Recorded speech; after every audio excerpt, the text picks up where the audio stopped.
문학기법 중에 객관적 상관물이라는 것이 있습니다. 객관적 상관물이라는 것이 무엇이냐면 시나 글을 노래하거나 쓰는 화자가 자신의 심정을 담아내기 위해 사용하는 매개물을 의미합니다.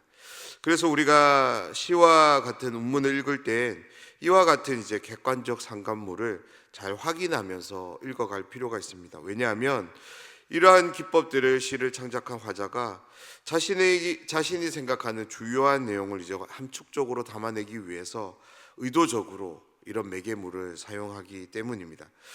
우리는 지금 예레미야 애가라는 성경을 말씀을 함께 읽어가고 나누고 있습니다.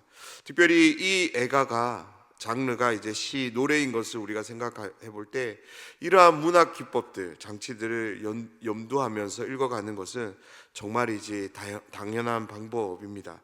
왜냐하면 이 애가를 부른 예레미야 역시 동일한 목적으로 객관적 상관물 혹은 감정이입을 위해서 사람 혹은 사물을 사용하고 있기 때문입니다. 그런 점에서 예레미야 애가에서 객관적 상관물을 우리가 한번 찾아보면 바벨론의 공격을 받아서 완전히 무너진 예루살렘 성, 그 성을 바라보는 예레미야의 심정은 정말이지 죽을 것만 같은 그런 큰 슬픔 그 자체였습니다. 바로 예레미야는 자신의 이 슬픈 감정을 바로 예루살렘의 이 황폐함을 통해서 드러내고 있는 것입니다. 그래서 예레미야 애가에서 예루살렘 성은 객관적 상관물이 되는 동시에 또한 예레미야 이 화자의 감정이입의 대상이 되기도 합니다. 앞으로 예레미야 애가가 2장 더 남았는데요, 남은 2장의 말씀을 읽어갈 때 특별히 성경에서 어떤 시적인 내용이 나오면 우리가 그냥 단순하게 성경을 말씀으로 읽어가기보다는 이러한 문학 장치들, 기법들을 우리가 한번 생각해보고 이 시에서 화자는 어떤 것을, 무엇을 대상으로 객관적 상관물로 삼고 자신의 감정을 담아내는지를 생각하는 가운데 말씀을 한번 읽어보셨으면 좋겠습니다. 오늘도 함께 말씀을 나눌 때 이 말씀을 통해서 하나님이 어떤 분이신가에 대한 분명하고도 선명한 지식이 우리의 마음과 생각에 허락되기를 간절히 소원합니다.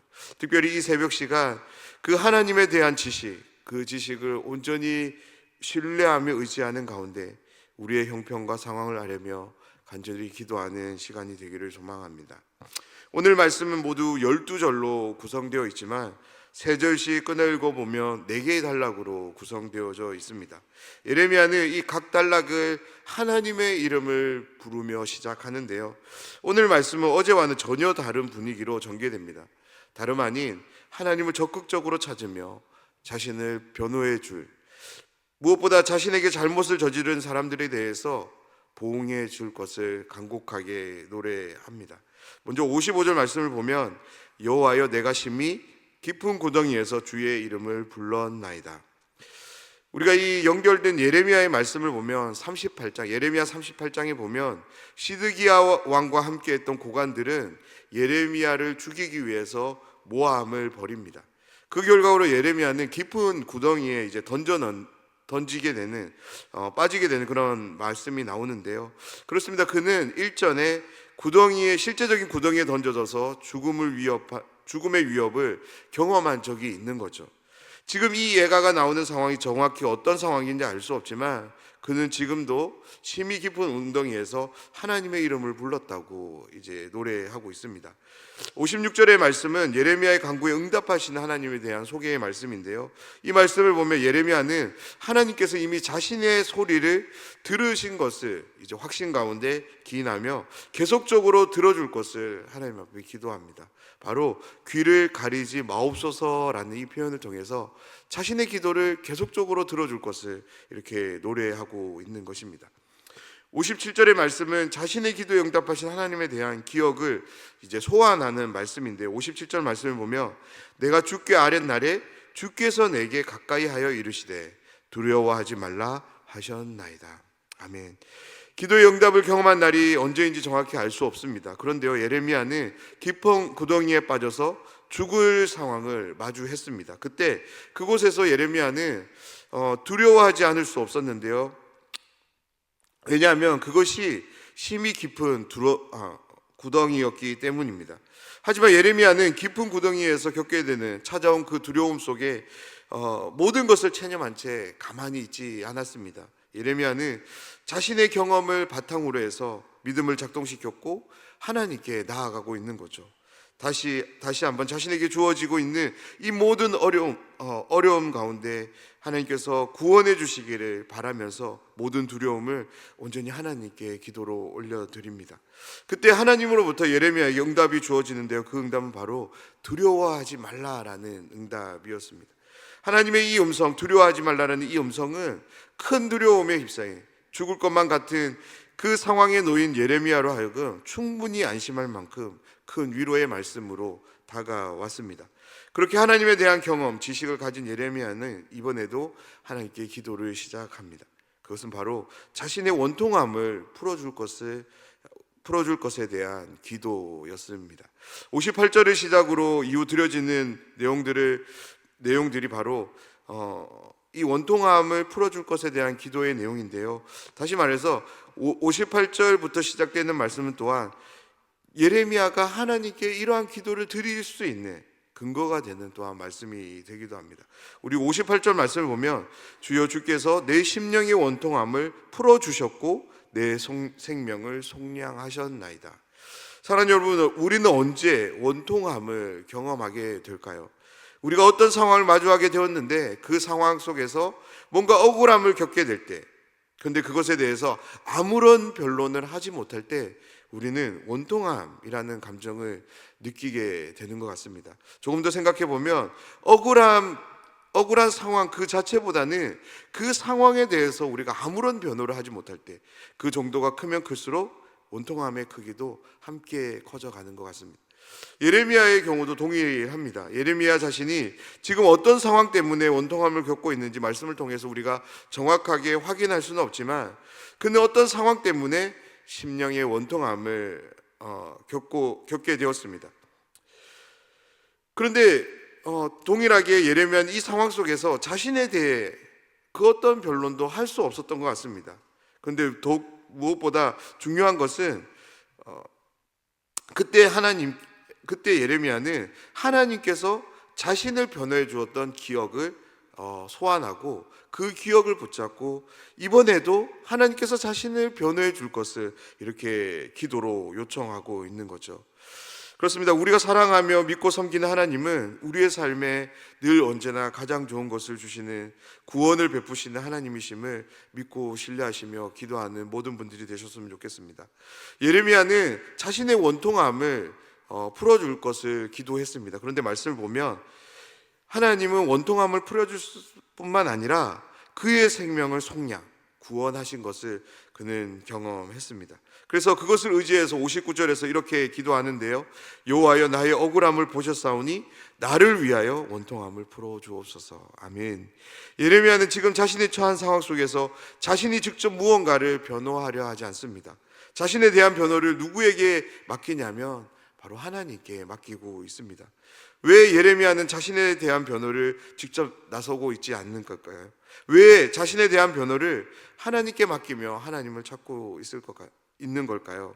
우리가 두 가지로 생각해 볼 수 있는 것 같습니다. 먼저는 하나님께서 자신의 모든 억울함을 보셨음을 예레미야는 믿고 확신했기 때문입니다. 자신이 지금 처한 이 억울한 상황이 어디서부터, 누구로부터, 무엇 때문에 주어지게 되었는지를 하나님께서 모든 것을 보셨음을 온전히 신뢰했기에 예레미야는 하나님을 찾을 수 있는 거죠. 또 하나는 이전의 기억 때문입니다.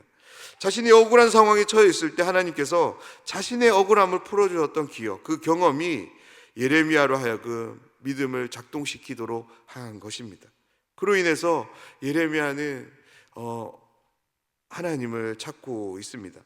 61절을 시작으로 예레미야가 하나님을 찾는 상황이 계속적으로 소개되는데요, 예레미야가 하나님을 찾는 이유는 자신을 비방하며 모해하는 모든 것들에 대해서 하나님이 들으셨음을 그는 확신했기 때문에 하나님을 찾는다라고 노래합니다.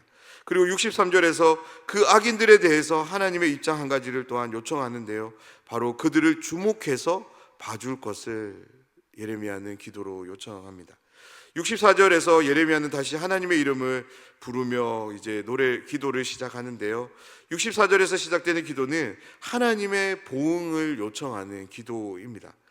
하나님께서 자신의 기도를 들으시고 자신이 처한 모든 상황들에 대해서 보셨고 아신 하나님께서 그냥 가만히 계시는 것이 아니라 자신의 원통함을 풀어주는 동시에 그들을 향한 죄악들을 갚아주시기를, 보응해 주시기를 그렇게 기도하고 있습니다. 말씀을 조금 구체적으로 보면 그들의 손이 행한 대로 갚아주실 것을 그렇게 노래하는데요. 그 노래의 내용에 보면 그들에게 거만한 마음을 주시도록 예레미야는 노래합니다. 이렇게 노래하는 것이 무슨 의미냐면 그 악인들이 그들의 잘못을 돌이키고 하나님 앞에 용서를 구하지 못하도록 그들의 마음이 계속적으로 거만해질 수 있도록, 그래서 하나님을 찾지 못하도록 이렇게 기도하는 것입니다. 왜냐하면 그들이 마땅히 보응을 받아야 되기 때문에 그런 거죠. 그래서 그들이 저주를 받게 되도록 예레미야는 노래하고요. 마지막 66절의 말씀을 보면 주께서 진노로 그들을 뒤쫓으사 여호와의 하늘 아래서 멸하소서라고 기도합니다. 사랑하는 여러분, 이 우주 만물에 존재하는 하늘 가운데 하나님의 하늘이 아닌 곳이 어디에 있을까요? 결코 그런 하늘이 존재하지는 않습니다. 다시 말하면 여호와의 보응의 심판이 하늘로부터 내려질 것인데 모든 악인들이 진멸될 수 있도록 그 하나님의 하늘로부터 허락되기를 이렇게 간곡히 기도하는 것입니다. 오늘 말씀은 하나님에 대한 분명한 지식을 우리에게 제공해 줍니다. 그것이 무엇입니까? 하나님은 기도를 들으시는 분이시며 응답하시는 분이라는 거죠. 말씀을 보면 예레미야의 기도를 들으십니다. 또한 예레미야의 기도에 응답하십니다. 그래서 예레미야는 그 하나님을 전적으로 신뢰하며 믿음으로 한 걸음 더 나아가는데요. 그 결과로 지금 자신이 안고 있는 이 원통함을, 이 원한을, 억울함을 풀어줄 것을 기도할 수 있는 거죠. 예레미야가 이렇게 하나님께 요청할 수 있었던 것은 하나님께서 지금도 여전히 자신의 모든 상황을 지켜보고 계시고 듣고 계시기 때문인 것입니다. 사랑하는 여러분, 오늘 이 말씀을 통해 이 한 가지를 꼭 기억하셨으면 좋겠습니다. 지금 우리와 함께 하시는 하나님은 동일하게 우리의 모든 상황을 지켜보시는 하나님이십니다. 그리고 모든 말들을 들으시는 하나님이십니다. 그렇습니다. 지금 나와 함께 하시는 하나님은 모든 상황을 지켜보시는 분, 모든 말들을 들으시는 분이십니다. 우리가 이 지식을 아는 것이 너무나도 중요한 일입니다. 왜냐하면 우리에게 일어나는 모든 상황들에 대해서 우리 스스로가 완전한 입장을 가질 수 없기 때문인 거죠.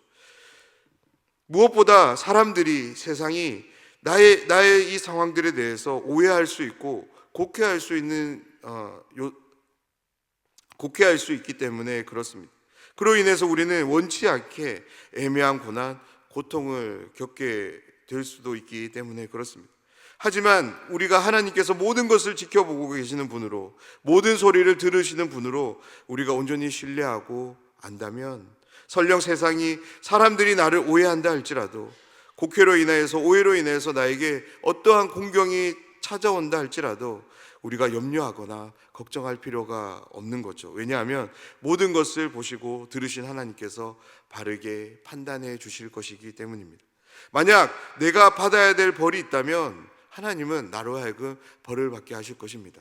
하지만 나에게는 아무런 죄가 없는데 상대방의 오해로 인하여서, 어떤 상황의 곡해로 인하여서 그 어려움이 나에게 주어진다면 하나님은 그 모든 것들을 바로 잡으시고 상대방으로 하여금 그 벌을 받게 하실 것이기 때문입니다. 지금 혹 여기 계신 분들 중에서 세상 혹은 사람들의 오해와 곡해함을 통해서 애매하게 고난받으시는 분이 계신다면 이 예레미야 예가의 말씀을 의지하며 낙심하거나 염려하는 것이 아니라 잠잠히 하나님께 나아가 기도하는 분들이 되셨으면 좋겠습니다. 모든 것을 보시고 모든 소리를 들으신 하나님께서 바르고 온전한 판결과 변호를 통해서 모든 상황들을 바로 잡아 주실 것입니다. 오늘 하루를 살아가면서 하나님에 대한 기억, 하나님에 대한 경험, 이것이 특별히 기도에 대한 응답의 경험이 그냥 아련한 추억으로 우리의 신앙의 한켠을 자리 잡는 것이 아니라 지금 나의 삶을 움직여 하나님을 향하도록 하는, 특별히 다시금 기도의 자리로 나아가도록 만드는 동력으로 작동되기를 간절히 소원합니다.